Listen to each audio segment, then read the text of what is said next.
ya malamu kwete communication ya malamu awa toza ba entrepreneur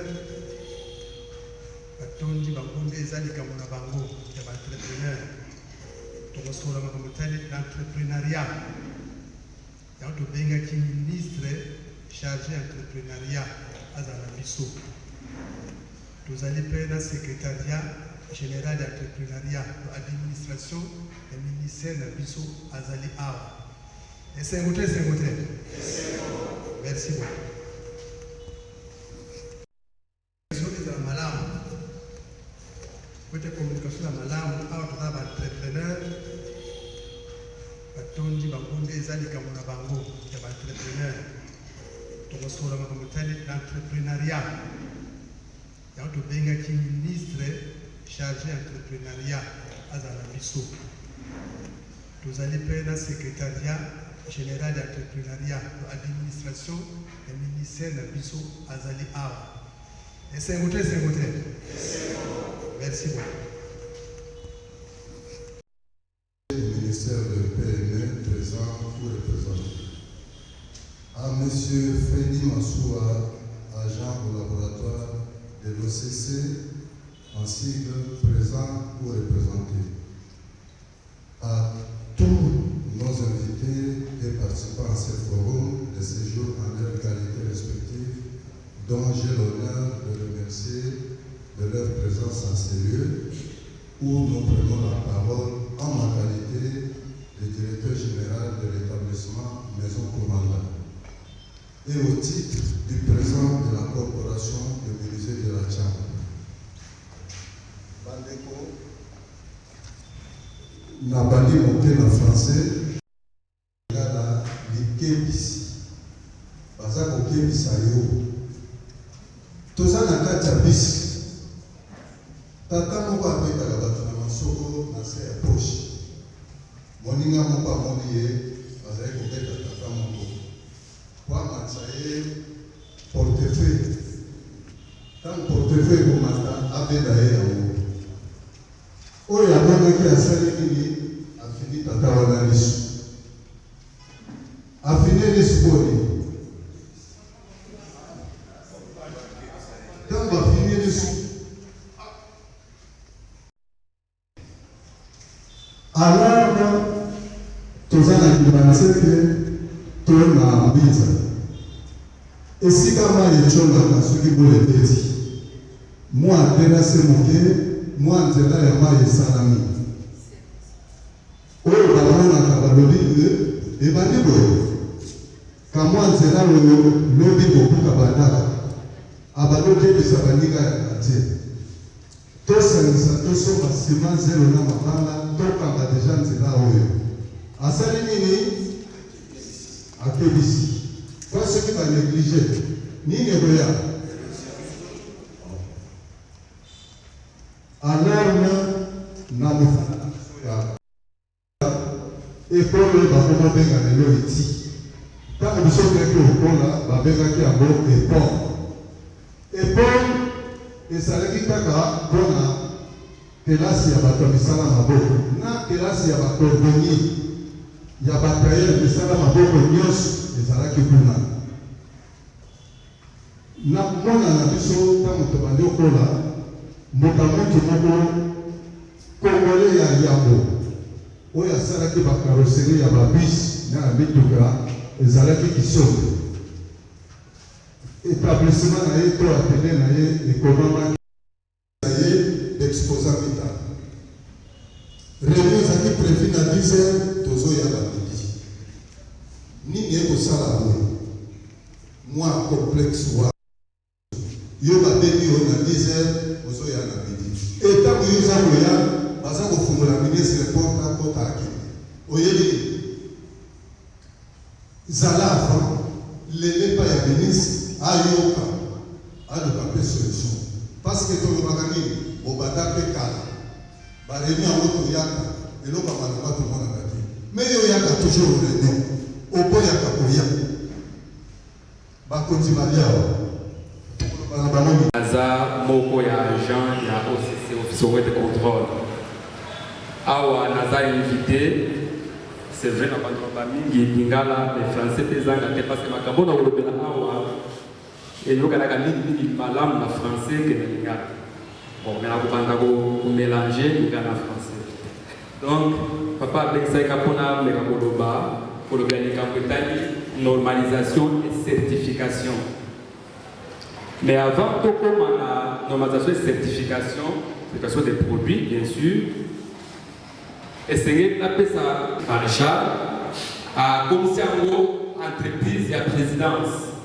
D'ailleurs, on peut savoir comment on a le OZAC, Office zaïrois de contrôle. Et de 1974, il a évolué comme tel jusqu'à 1997, il est arrivé à Bruxelles. Kabila, le Okoma, Office congolais de contrôle. Et en 2008, avec l'ancien président, et Okoma, établissement public à caractère scientifique et technique, c'est-à-dire prestation naïe. Ceux qui ont lié à Sali Koussala, au foutier de Yaouzakoma, à fouti Bajana. Donc c'est ça, établissement public à caractère technique et scientifique. Voilà l'historique que quelqu'un a fait ça pour l'office où nous avons représenté. Nous avons un agent, mais nous avons un département et un laboratoire. Bien, mission, il y a aussi ces années. Aussi, il y a aussi ça. Mission du Bosso, comme Office congolais de contrôle, et les autres dans le cannabis.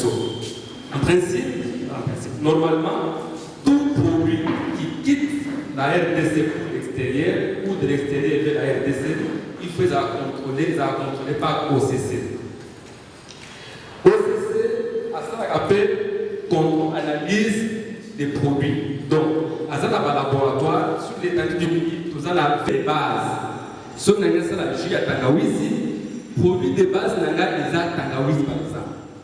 Donc, matière, voilà, est très nécessaire. Et il faut être la matière de bonne qualité. Donc, premier M, matière. Deuxième M, pour essayer de respecter les arts matériels. Dans la fabrication, dans la chaîne de fabrication, il faut y avoir matériel et aux années au salaire là pour que ça produise de bonne qualité. Donc, matériel est très indispensable. Et vous ferez tout le monde en haut la certification. Tout le monde a l'importance, il y a 5 MO la certification de Souka. Et bien, ça tout, les milieu environnemental. Aujourd'hui, il y a pour fabriquer et l'eau, on a milieu ni. Au sala yaourt, n'importe où t'es. Au sala jus, il y a Tangawizi, n'importe où t'es. Au sala n'importe quel produit t'es, n'importe où t'es. Donc, il faut dans la milieu ni, au sala il y a produit na yo. Donc, troisième M, c'est le milieu. Quatrième M, les amis, méthode de fabrication. Yo, maman, vous avez fabriqué produit. Pour fabriquer produit, vous avez la méthode de vous savez. Par exemple, tout a produit na yo, Tangawizi na yo, tout yango, tout ici yango, tout tamisé yango, et ainsi de suite. Donc, la méthode, il faut que vous ayez et puis il faut que vous respectez yango. Ceux qui ont changé de méthode, vous risquez de changer de produit. Donc, méthode est très indispensable, c'est parmi les 5 M qu'il faut respecter. Et 5e M, c'est la main-d'œuvre. Main-d'œuvre, autobégaga, personnel. Le personnel, ceux qui ont dans la chaîne de fabrication, il faut la bâtonner aux anabango. Et batouana, ceux qui ont bien vous avez 2 personnes, vous ont constitué personnel, c'est-à-dire la main-d'œuvre. Et main-d'œuvre est très indispensable dans la fabrication d'un produit. Parce que suffisamment que main-d'œuvre est la bienté et vous biaisez le produit, et vous biaisez sa résultat. Accélérer de lutte contre la pauvreté et les inégalités. Et pour le Premier ministre Nabiso, Oyo, na kati ya ba pilier ya programme d'action ya gouvernement, et biso toza ko se retrouver na pilier 5, 7 na 14. Oyo etali makambo ya peuple. Et na kati na yango tozali mpe kosalue leadership ya ministre ya biso le ministre d'État, ministre Mouage Estanche, Oyo a délégué conseillère, na pengai na ye pona pour koyoka papa commandant alobi alarme c'est-à-dire mbela bien kolela ya ba artisan. Et alarme wana na yoki yango parce que alobi mingi nao etali formation. Donc motu oyo alingi kosala mosala malamu il faut azala formé. ezali te que motu oyo ayebi azala formation te so balobi ne dimension bien 15 cm ou bien 2 cm donc azoyeba yango malamu te. Je crois bien que akopesa produit ya malamu te akopesa mosala ya malamu te na motu oyo aza kosenga ye eza boye te.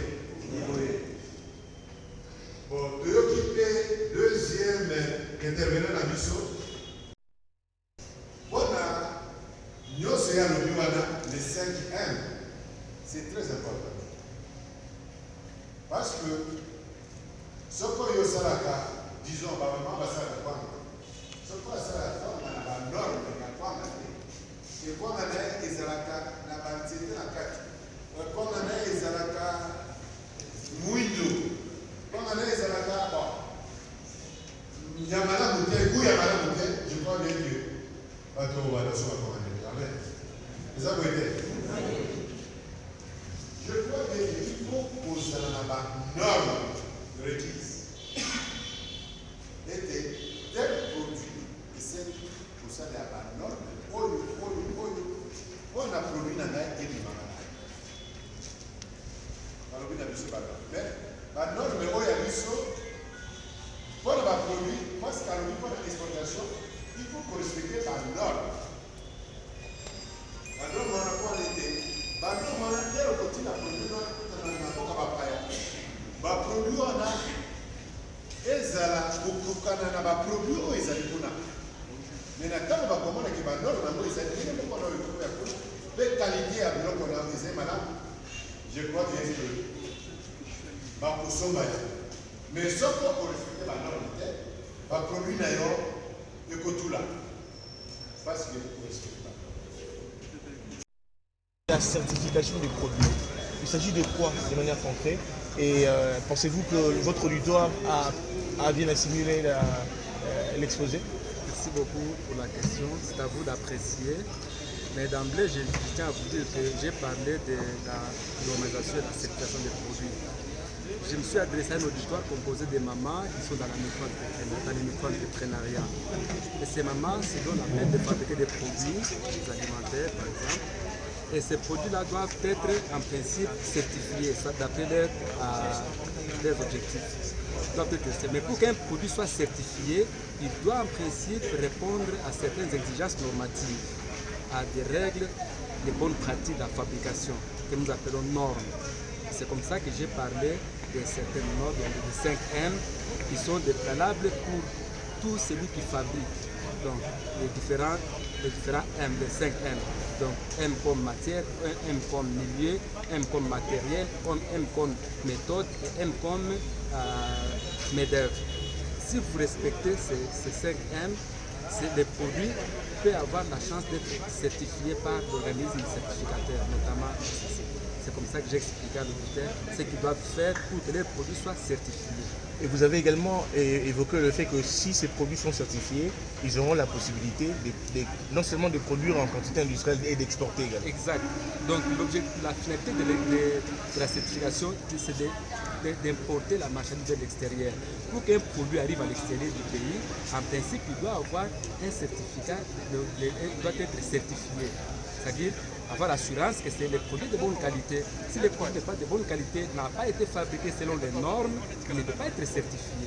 Donc il n'y a pas de certification sans normes. Merci beaucoup, monsieur. C'est à moi de vous remercier.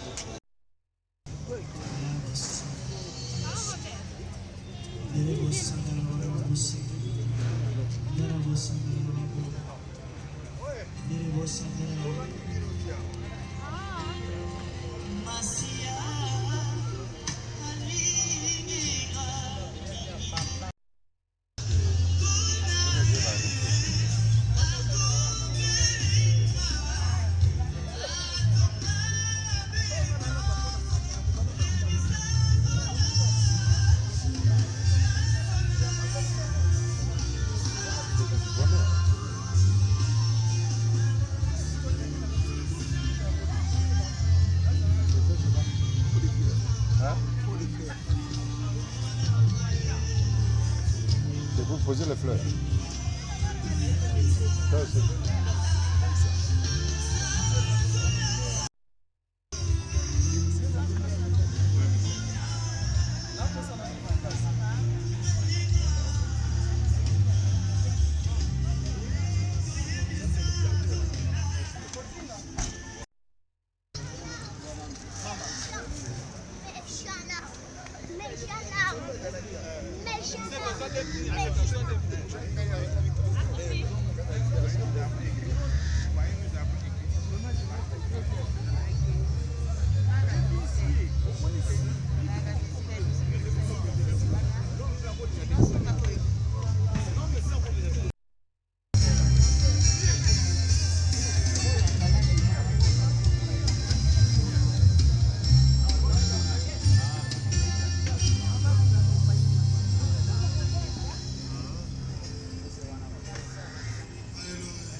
La formation en métier, c'est-à-dire le perfectionnement.